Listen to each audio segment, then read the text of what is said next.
Gibraltar is blessed with a rich variety of natural and human history.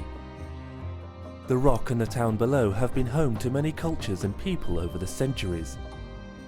The artifacts, monuments and memories that remain become our heritage, a common inheritance which we all share. And as Gibraltar moves forward and grows, it is up to us as a society to make sure this heritage endures and becomes a part of our future as well. Leading this effort is the Gibraltar Heritage Trust, an independent statutory body entrusted with the preservation of our heritage, whose aim it is to ensure that modern Gibraltar retains history and heritage at its heart.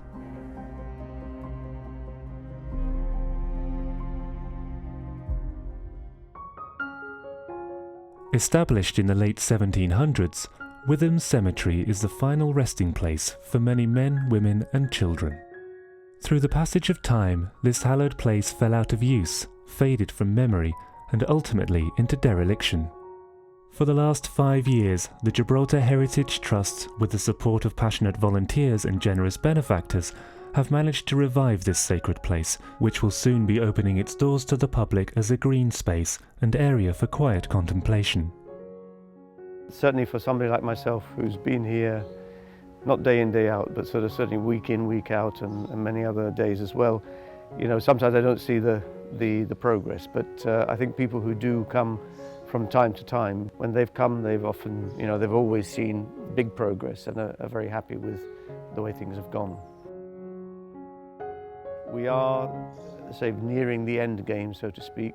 The things that have taken us, rather have been left in a sense towards the end are the most difficult bits, in terms of putting together the fractured marble plaques that have very little identification information on them, often little segments of letters or the odd half date, and these have been quite difficult to do. But we've identified, you know, quite a few of them, maybe I would say about 85%, and in terms of restoration of the actual tombs themselves, I would say that they are 95% restored. There's very little that needs any significant work, but we've had you know, delays for a number of reasons. Obviously COVID has played a big part, but the sheer volume of some of the amount of earth that we've had to move and shift and put into particularly the flower beds at the very back.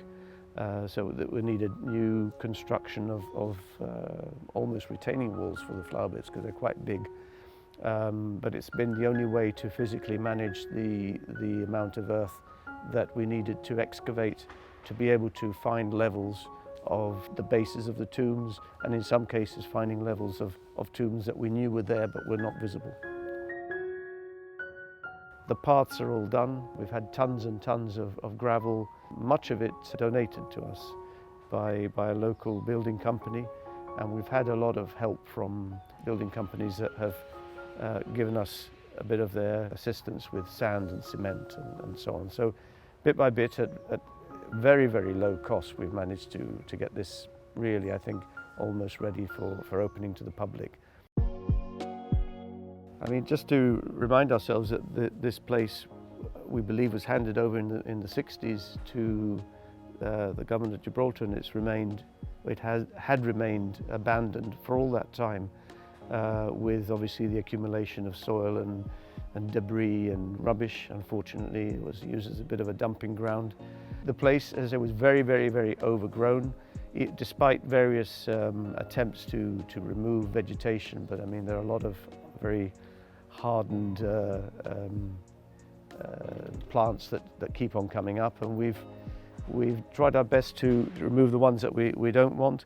I mean, fortunately, some of them have spontaneously regrown in the flower beds, which is quite nice because they're very decorative. I mean, such as the marble of Peru, which is flowers in the evenings. The one thing that this project has definitely shown is that if you're able to organize and manage volunteers and inspire them, they will come and help. They come in, week out, always very inspired and interested in working. Many of them are retired, and a lot of them, you know, really look forward to catching up with their mates here and just getting on with the work.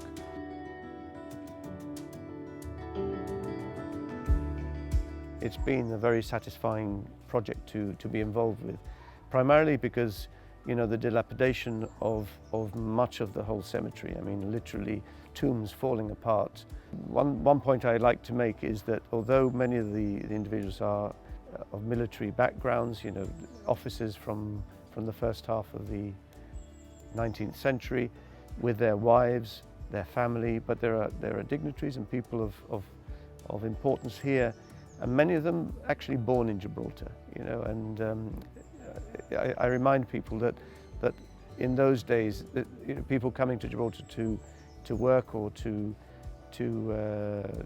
be in the forces, they weren't here necessarily for a 2 or 3 year stint. They were here for quite a long time, and so therefore they were part of the community, maybe sort of a little separated from the local inhabitants of Gib, but in reality still Gibraltarians. So I think that giving them the dignity and respect that they're due, and also looking at the interesting history that they bring to us is something well worth doing.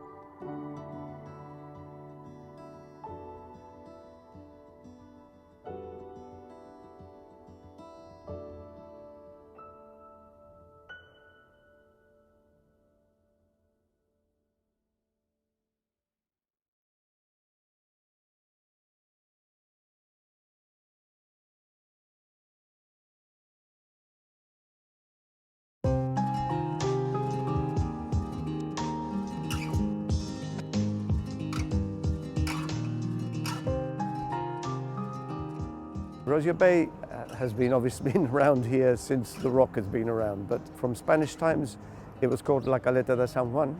Obviously the mole wasn't here, it was basically a bay, and the formation of the mole with regards to supporting the British Navy as a sort of dockyard facility really started during the Great Siege, because much of the stores of the Great Siege were held near Cooperage Lane, quite close to the bombardment from the Spanish Allied forces, and therefore there was felt a need to withdraw those facilities here. Lord St. Vincent, who was Nelson's predecessor as Commander-in-Chief of the Mediterranean and who lived in the Rosia area, decided that they were going to build the tanks, they were going to build the victualling yard, and this became a place where the ships of sail of the period were provisioned, and to some extent, you know, some dockyard type of work happened in that period. That's really the start of the area being used regularly by the British Royal Navy. And obviously we all remember Nelson, and you know, it seems to all surround his story rather than the more extended story. But you know, the area was subject to bombardment from the Spanish from the sea, and you know, various battles have taken place out in the bay in the early 1800s. But when it comes to Trafalgar, that was the climax of the interaction between Nelson and the Bonaparte's navy. Trafalgar was a great victory, and really sort of sealed the control over the seas generally by the British Navy, and sort of had a big effect on the whole of the Georgian and Victorian period after that. Many ships were damaged, and HMS Victory, which was dismasted and was quite badly damaged carrying the body of Nelson on board, was brought to the mole here. The storyline of him being brought ashore, I think that, you know, there's no evidence for that, and therefore one cannot perpetuate that myth, if you want to call it that. What we do know is that Nelson, in July of 1805, prior to Trafalgar, did come on shore from Rosia. The victualling yard continued to be functioning for many tens of years after that, well into the middle and past the middle of the 20th century. The tanks, which unfortunately we lost, were water tanks to supply water to the naval ships here. Looking further on, you can see the headland where the 100-ton gun is. There were lots of batteries along here, all called the Rosia batteries. We have Parsons Lodge, which is also part of the protective area for the bay. So the area was very much a very active British naval historical setting. The bay itself and the remnants of the old officers' swimming club here, which were in a series of buildings that were on the mole itself, that ceased to be a swimming club and was handed over, I believe, to the Gibraltar government in the mid-80s. So what we've seen since the mid-80s is a gradual deterioration of the place. It has never really received much attention apart from some cleaning of the area, but the actual mole itself has, as you can see, it has suffered hugely from the quite severe winter storms that occur here. Most of the use of the area is related around the summertime. A lot of families bring their vehicles down here and have their sort of weekend barbecues. Sometimes there's a fairly significant amount of antisocial behaviour, you know, particularly at night time. I've seen less of it in recent years, but there have been notorious periods of activity here. The other thing, of course, apart from summertime activities, all year round, particularly in the winter and the hot season, I mean the seasons when you can fish for squid and that sort of thing, people do fish here, and it's very popular. There's also a lot of dog walking, which happens nearly all year round. Scuba diver training takes place in the bay itself. It's a nice, safe environment. I'm not a diver, so I can't tell you any more detail, but certainly they do a lot of their early training there. So those are the sort of activities that have been traditionally, this place has been traditionally used for. Moving forward, it's really just perhaps an enhancement of some of those activities. Many of the people that I've come across talking to the area have not wanted to see much change here, but just obviously improving the structures here. You know, the mole itself, apart from its history and its beauty, it does need to be usable, and at the moment it really isn't. One thing that's persistently and consistently been peddled, if I use that word, by successive governments, successive administrations, has been the restoration of the mole being dependent upon some housing or some other activity that can provide money to pay for the mole to be restored.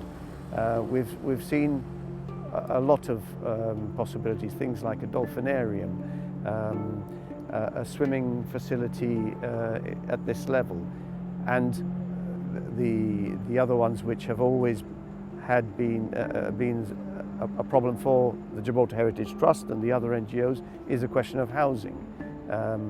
We've had housing added on to the swimming facility.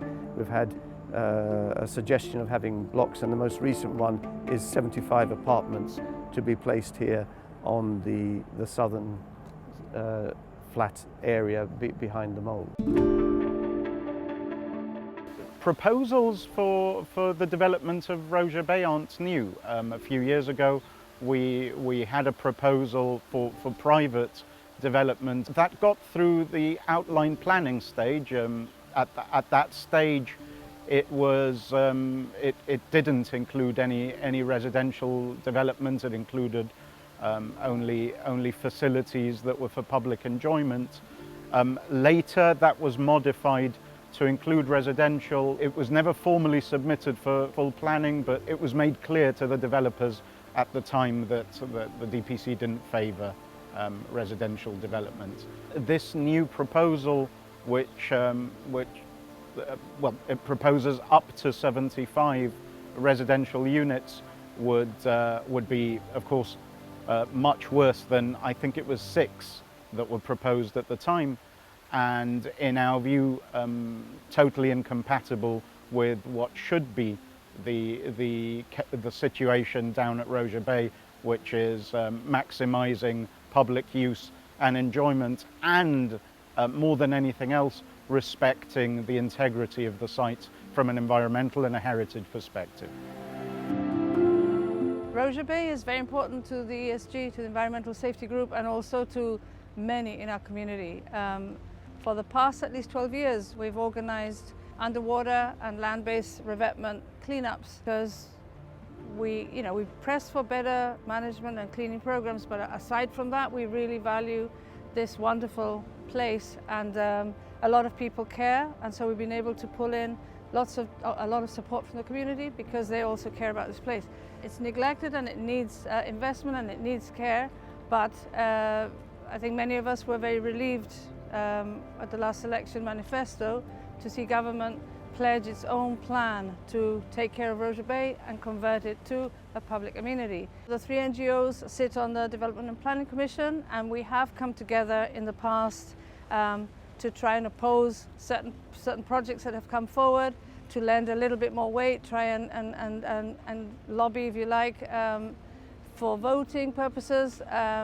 Not always gone our way, but we really felt so strongly when this project came before us, having been rejected, a year and a half earlier, whenever it was, for 6 apartments to embellish the project, to refurbish the site, to come forward for a 75 block apartment of residences in a place that is not designated to be used that way, was baffling. It was shocking. It was just off the wall, and so we just all looked at each other and thought, "Keva, this cannot go the normal route." So we met, we had countless meetings, decided what we were going to do, and launched a press release and put our views out there in the knowledge that most of the community would be behind us. The Heritage Trust and the other NGOs went public on this project when there was submission to the Development and Planning Commission of a potential plan for housing. We had no visuals of this, which in itself sort of goes against the planning process. There was a request for a scoping for an environmental study of the area, and so we were alerted to this possibility. Once it came to the DPC, it was in the public domain, we felt it was appropriate for us to come out strongly about this, as we have done on previous occasions. This latest proposal has not come to DPC for outline planning permission yet. The last meeting that we held in which this proposal was discussed was a meeting at which we discussed the scoping report for the EIA process, the environmental impact assessment. We decided to be as vocal as possible about the project as we see it as soon as possible, because we thought 2 things. The first is that the public deserves to know about what could be at stake as soon as possible, but also actually that if DPC is minded not to approve a development of that scale at the site, then the developers should know as soon as possible that embarking in an EIA process that could be costly might not be worth their while. So, but what many in the community, unfortunately, do not hear a lot about the DPC proceedings or the agenda. Despite all of this being public, they don't hear about things until almost decisions are made, by which time it's too late. So we wanted to raise a profile to make sure the community knew this was underway. We still don't even have plans to know what the development would look like. So it's shabby and light on content and detail, but it's just completely unacceptable. So we joined forces, and we would all pledge to go as far as we needed to stop this in its tracks. And then, of course, we saw Nautilus also launch a very successful petition, which in a matter of hours collected thousands of signatures. And we know, because of all the conversations we've had during our cleanup with all the users of the bay and everywhere, that the public would stand with us on this one. The petition got started when the project heard about the proposal that had been put forward for DPC. Obviously, the proposal wanted to build 75 residential houses on an area that is currently open to the public. And obviously, we had grave concerns about this. Now, we knew that the Heritage Trust, GONS, and the Environmental Safety Group were part of the DPC and had already had their say. So we felt that we could help this by going out and putting a petition to the public and getting public support to stop the development. The support for the petition has been astounding. From day one, people were sharing it and signing it very, very readily. I mean, from 1 hour to the next, the numbers were going up exponentially. And to date, we've got 5,400 signatures, which speaks volumes for the strength of public support against this project. People, from the comments that we've seen, people want three main things. They want the area restored as a heritage site. They want the space to remain open to the public and for the coastline, this part of the coastline, to remain open and have free access for people to continue enjoying. They want that made safe. And they want to protect the environment that we have here. Obviously, Gibraltar's a small place and there's enormous pressure on land for development. The amount of natural coastline is not what it was. Certainly the amount of accessible natural coastline is not what it was. The Rosia site offers that. I think that most people, certainly reasonable people, aren't against all development, but certainly sites as sensitive as Rosia Bay, that are as rich in history and in wildlife and that provide such amenity to people, those sites should be conserved at all costs. The Rosia Bay site is extremely rich in marine biodiversity. It's in a part of Gibraltar that is particularly noted for its importance to marine life, for Rosia Bay and nearby Seven Sisters. Very popular with divers, of course, for that very reason, and the rocky coastline and the combination of rocky coastline with some sandy habitat as well, and especially the protection that the bay itself affords supports a whole array of species, including notably 2 species of seahorse. Is that as a shallow protected basin, it's a great place for a nursery, and there are a lot of invertebrate and vertebrate species that use the basin precisely for that matter. One classic example are the seahorses, the long-snouted and short-snouted seahorses. They actually breed in Rosia Bay, and due to the loss of seagrass habitat that we've seen along the rest of our coastline, this is like their last bastion of the strong population that's left is here in Rosia Bay. And so to build anything or tamper with this would seriously affect this crucial population.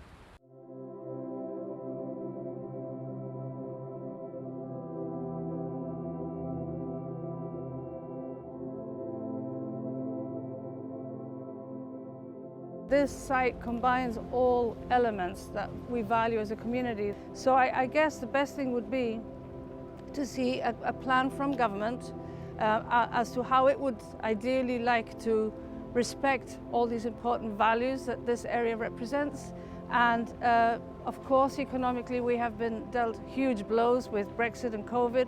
But then, you know, we have fought and sought for combined kind of funding from the community and even overseas funding, who knows. But this area is so important that it demands and commands that level of attention and investment should be given it. So we'd like to see government support what the public are really crying out for, which is the restoration of Rosia Bay back to its historical heritage, and also done in a manner which is sensitive to the environment. You know, we don't want to see large buildings erected here. We don't want to see the privatization of the coastline. I think a lot of us tend to forget that the Rosia Bay site was an MOD site controlled by the MOD until about 30 years ago, and Gibraltarians were excluded from enjoying a very lovely part of their own homeland. Since then, it's been open to the public. Unfortunately, over those 30 years, it's been allowed to progressively deteriorate. But it should always be an area that is for public use and public enjoyment, and whenever it is finally restored, it should be restored with that precisely in mind, that people should not be deprived of any part of Rosia Bay, and especially should not be deprived of the spectacular views and very rich heritage that the site offers.